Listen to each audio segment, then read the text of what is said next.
नमस्कार दोस्तों, आपका स्वागत है फिर से एक क्रिटिकल एनालिसिस के अंदर में, जहां पे एक स्टॉक ऐसा ढूंढा है जिसके आप वेट कर रहे थे। एक ऐसा आईपीओ जो भी सितंबर 2023 में लॉन्च हुआ था, क्योंकि दिवाली का सीजन आने वाला है और हमारे भारत देश में दिवाली, शादियां और नया साल ये सब दस्तक दे रहे हैं। गणपति विसर्जन के बाद से हमारे यहाँ पे मान लीजिए कि फेस्टिवल्स की लाइन लगने वाली है, और फेस्टिवल्स की लाइन में सबसे ज्यादा डिमांड जो होती है वो होती है, जी हाँ, गोल्ड की। तो गोल्ड की एक ऐसी कंपनी जिसका आईपीओ भी 2023 में लिस्ट हुआ था, अभी क्या उसमें ब्रेकआउट होने वाला है, ऐसा स्टॉक मुझे दिखाई दे रहा है। चार्ट के ऊपर एनालिसिस करेंगे। अगर आपको ये सीरीज पसंद आए जहां पे हम ब्रेकआउट स्टॉक्स को स्टडी करेंगे, तो प्लीज कमेंट सेक्शन में जरूर बताइएगा और लिखिएगा, sir please continue this swing trading stocks videos, है ना। तो अगर आप ये बताएंगे तो मुझे लगेगा कि आपको ज्यादा से ज्यादा स्विंग ट्रेडिंग स्टॉक्स के बारे में डिस्कशन की जाए। स्विंग ट्रेडिंग स्टॉक्स को फाइंड आउट करना है, लाइव सीखना है, तो ट्रेडिंग रूम ज्वाइन कर सकते हैं, जो जूम के ऊपर में होता है डेली 9 से 12:30 3 घंटे के आसपास में। उसका लिंक वो पेड है, उसका लिंक डिस्क्रिप्शन में है। और रॉ डिटेल में सीखना है, वेल्थ क्रिएशन सीखनी है, तो वेल्थ क्रिएशन मास्टर क्लास हमारी हैदराबाद में है 28 और 29 सितंबर को, दैट इज 28 एंड 29 सितंबर of this month. Bookings are on, अपनी सीट्स को लॉक कर सकते हैं। और चैनल पे नए हैं, चैनल को सब्सक्राइब कर लीजिए, बेल नोटिफिकेशन को ऑन कीजिए, क्योंकि यहीं पे आपको ऐसे स्टॉक्स की डिस्कशन होती है। ईपैक ड्यूरेबल्स की वीडियो आज आई थी सुबह 11 बजे के आसपास में, अभी इसको टाइम हो चुका है 1:11 के आसपास। इस वीडियो को कल डिस्कस किया था हमने, इस वीडियो को एक्चुअली कल शूट किया था। हम शूट एक दिन पहले करते हैं, तो नेक्स्ट डे वो 11 बजे और शाम को 6 बजे वीडियो जाती है, तो उतना तो आपको टाइम देना पड़ेगा, क्योंकि और बहुत सारे काम है। ऐसा नहीं है कि हाथ के हाथ वीडियो शूट किया, हाथ के हाथ आपको एडिट करके डाल दिया, ऐसा नहीं होता है। तो वीडियो शूट किया था कल रात को, और आज ईपैक का जो स्टॉक है ऑलरेडी 6% ऊपर है, और इनफैक्ट उससे भी ज्यादा 7-8% के आसपास जा चुका था। 280 के आसपास की कल की क्लोजिंग थी, और आज की जो क्लोजिंग है अभी 1 बजे के आसपास में 300 रुपीज ये स्टॉक चल रहा है, 299 रुपीज के आसपास में।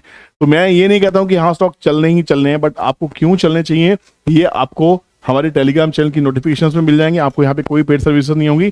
कल गणपति विसर्जन किया, तो गणपति के दर्शन में उसके भी कंटेंट डाला हमने, है ना, और ईपैक के बारे में डाला। तो आज हम जिस स्टॉक के बारे में बात कर रहे हैं वो ज्वेलरी का स्टॉक है, और इसका आईपीओ अभी लेटेस्ट आया था। हम बात करें मनोज वैभव की, मनोज वैभव जेम्स एंड ज्वेलर्स लिमिटेड। मुझे हालांकि ज्वेलरी का स्टॉक ज्यादा पसंद नहीं है, बट क्योंकि हिंदुस्तान एक ऐसी टेरिटरी है, ऐसी कंट्री है जहां पे सोने की डिमांड हमेशा से रहती है। हमारे घरों में इतना सोना है, कहते हैं कि वर्ल्ड का 11% गोल्ड हमारे घर की माँ बहनों के हाथ में है। हमारे घरों में हमारी सिस्टर्स, हमारी मदर्स इतना गोल्ड अपने पास में रखती हैं जितना पूरे वर्ल्ड में नहीं होगा। सोच लीजिए, 11% total gold reserves is with the Indian ladies. That's a big number guys. आपको इसको क्रॉस चेक करना है, गूगल पे करेंगे तो शायद आपको मिल जाएगा। कुछ गलती हो तो जरूर बताएगा, है ना। तो यहाँ पे ये कंपनी एक ज्वेलर है, ज्यादा इसके ऊपर नहीं जाएंगे। इसकी लिस्टिंग हुई थी, इस कंपनी का जो आईपीओ आया था अभी 2023 के सितंबर में आया था।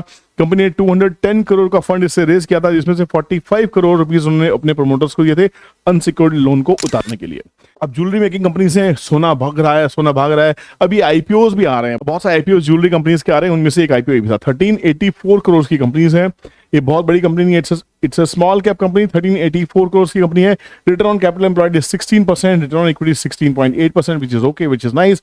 कोई प्लेजिंग नहीं है, which is nice. Industry P से स्टॉक सस्ता मिल रहा है, which is again nice. Current price 283 के आसपास चल रहा है, बुक वैल्यू 126 की, which is fair enough. Company 10 paid up stock है, ये भी ठीक है।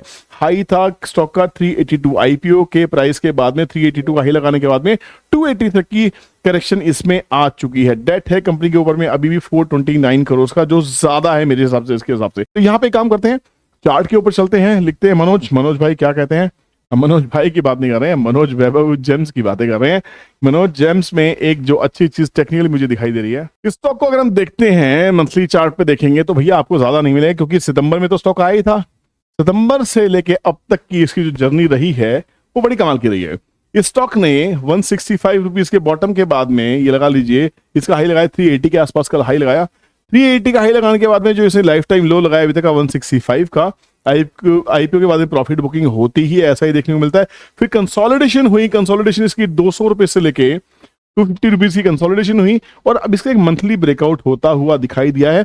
सबसे अच्छी चीज मुझे इसमें क्या दिखाई दे रही है कि ये जो आईपीओ का जो चार्म था ये यहाँ पे खत्म हो गया, लोग निकल गए, और अब दोबारा से इसमें बाइंग स्टार्ट हुई है। सबसे पहले इसको देखने की कोशिश करते हैं कि क्या पब्लिक के पास माल है या इन्वेस्टर ही माल लेके बैठा हुआ है। इसमें जो total number of shareholders है, there only 23,394। Promoter is holding 74% equity, public के पास में 16.54 है। पब्लिक के पास एक्चुअली माल है ही नहीं। अब ये क्यों कह रहा हूं मैं, इसकी इक्विटी है कितनी बड़ी, इसकी इक्विटी देखने की कोशिश करेंगे। 4 करोड़ शेयर की इक्विटी है, सिर्फ 4.88 करोड़ शेयर्स हैं, छोटी सी इक्विटी है, बहुत छोटी सी इक्विटी, इसको प्रमोटर मैनिपुलेट कर सकता है। तो ऐसे स्टॉक के अंदर आपको बड़ा ध्यान से काम करना था, इसमें पूरा पैसा नहीं डाल सकते, बट क्योंकि जो चार्ट कह रहा है फंडामेंटल ठीक ही ठीक दिखाई दे रहे हैं, बिजनेस आने वाला है, आज भी स्टॉक ऑलरेडी 4% चला हुआ है जिससे मैं वीडियो बना रहा हूं। अब यहां पे क्या दिखाई दे रहा है, इसमें जो अच्छी चीज दिखाई दे रही है वो है इसमें आने वाली अच्छी खासी वॉल्यूम्स और साथ में जो कंसोलिडेशन ब्रेकआउट हुआ है, जो रेंज नैरो रेंज ब्रेकआउट हुई है, इसके ऊपर ये सिग्नल एक ट्रिगर पॉइंट बन जाता है। तो यहां पे अभी स्टॉक का जो प्राइस चला है दैट इज 282 रुपीज। 282 को अगर बात करने की कोशिश करते हैं तो हमें काम करते हैं, इसके लेवल्स निकालने के लिए कहां जा सकते हैं कहां नहीं जा सकता, हम अपने कैलकुलेटर के पास चलते हैं, ट्रेंड ट्रेडिंग कैलकुलेटर, जो आपको हैदराबाद क्लास में बिल्कुल फ्री मिलने वाला है लाइफ टाइम। अदरवाइज जो इसकी फीस है हमारी वो रहती है 6000 रुपीज महीने की। मनोज का प्राइस इसमें डाल लेते हैं, अभी चल रहा है 282, ठीक है, 282 डाला हमने, ये डाल दिया, ठीक है। यहाँ पे बहुत ही क्लियर सी चीज है, पिछले 2-3 दिन में इसी प्राइस रेंज के शेयर्स आपको मैंने दिए हैं, आपको पता होगा जो डिस्कशंस किए हैं मैंने। एक हेलमेट बनाने वाली कंपनी है, एक बुलेट प्रूफ जैकेट बनाने वाली कंपनी है, ये सब स्टॉक यहाँ दिए मैंने आपको, जाके देखिए वीडियोस में जब आप जाएंगे तो एक तो स्टॉक था ये स्विंग ट्रेडिंग के लिए ईपैक, ये भी इसी रेंज का 280 की रेंज का। उससे पहले डिफेंस का स्टॉक, वो भी 280 रुपीज के आसपास में, ये स्टॉक भी 2 दिन में सर्किट हो गया, ये स्टॉक भी लगातार भागने में लगा हुआ है। मुझे नहीं पता ये भागेगा या नहीं भागेगा, आप अपने में एनालिसिस से मुझे बताना कि ये भागेगा कि गिरेगा, कितना गिरेगा, है ना। तो यहाँ पे अगर हम देखते हैं 280 के ऊपर में गेम है क्या, 280 के ऊपर गेम सीधा सा है बॉस। 272 का इसका सपोर्ट दिखाई दे रहा है, 289 का इसका ब्रेकआउट दिखाई दे रहा है, लेवल 304, 324, 342 ये हर्डल की तरह काम करेगा ही करेगा, ये ध्यान रखना, ये मैं लिख देता हूं, ये हर्डल रहेगा ही रहेगा। पर स्विंग करने के लिए इतने टारगेट्स बहुत होते हैं, 10-20% की रिटर्न अगर मिल जाए किसी स्टॉक में तो बादशाह हो आप। राकेश जी, लेट श्री राकेश झुंझुनवाला जी 18% की CAGR पे खुश थे। ग्रेट वॉरेन बफेट 23-24% की CAGR पे खुश है। भाई हम तो रातों रात करोड़पति बनना चाहते हैं, रातों रात पैसा डबल ट्रिपल 4 टाइम्स करना है, ऐसा नहीं होता गाइस, ठीक है। तो अगर आप बिजनेस सीजन एक्सपेक्ट कर रहे हैं, अगर आप दिवाली सीजन एक्सपेक्ट कर रहे हैं, आप सोच रहे हैं कि गोल्ड की डिमांड ज्यादा बढ़ने वाली है, ज्वेलरी बिकने वाली है, तो मनोज वैभव ग्लोबल आपका वो शेयर हो सकता है जिसको आप वॉचेस में डाल सकते हैं।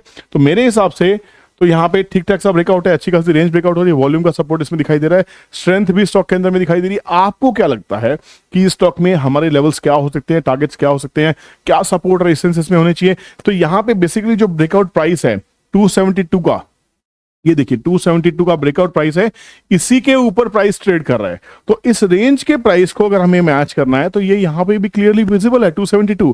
289 का एक हर्डल है, 289 का ब्रेकआउट होने तो भाव देखना। उसके बाद इस वीडियो में आके कमेंट जरूर करना कि ये एनालिसिस कैसा लगा, दोस्तों में शेयर जरूर करना। चैनल पे नए हैं तो चैनल को सब्सक्राइब कर लीजिए, बेल नोटिफिकेशन ऑन कीजिए। और कल सुजलॉन की वीडियो डाली थी, आपने शायद वो भी नहीं देखी होगी, है ना। सुजलॉन की वीडियो कल डाल दी थी, ब्रेकिंग न्यूज इसके अंदर में आई थी, सुजलॉन को इंडिया का अभी तक का सबसे बड़ा ऑर्डर मिला है, अभी तक का। आपको अंदाजा भी नहीं है वैल्यूएशंस कितनी खतरनाक हो सकती हैं। आने वाले टाइम में सुजलॉन क्या कर सकता है, ये एक बहुत क्रिटिकल बिजनेस है जो फ्यूचरिस्टिक है। इस वीडियो को जरूर जाके देखना ताकि आपको समझ में आए कि सुजलॉन में बने रहना है या नहीं बने रहना। आपकी राय सुजलॉन पे क्या है, इस वीडियो के कमेंट में जरूर करना, क्योंकि हर कमेंट को मैं जरूर पढ़ता हूं। और जिस स्टॉक को आप कमेंट सेक्शन में कमेंट करेंगे ज्यादा अच्छा लगेगा मुझे, तो उसके ऊपर वीडियो जरूर लेके आऊंगा। बने रहिए, सीखते रहिए, सिखाते रहिए। और हैदराबाद क्लास बुक करने के लिए नीचे दिए गए नंबर पर कॉन्टैक्ट कर सकते हैं। तब तक के लिए खुश रहें, मजे करें, बाय बाय।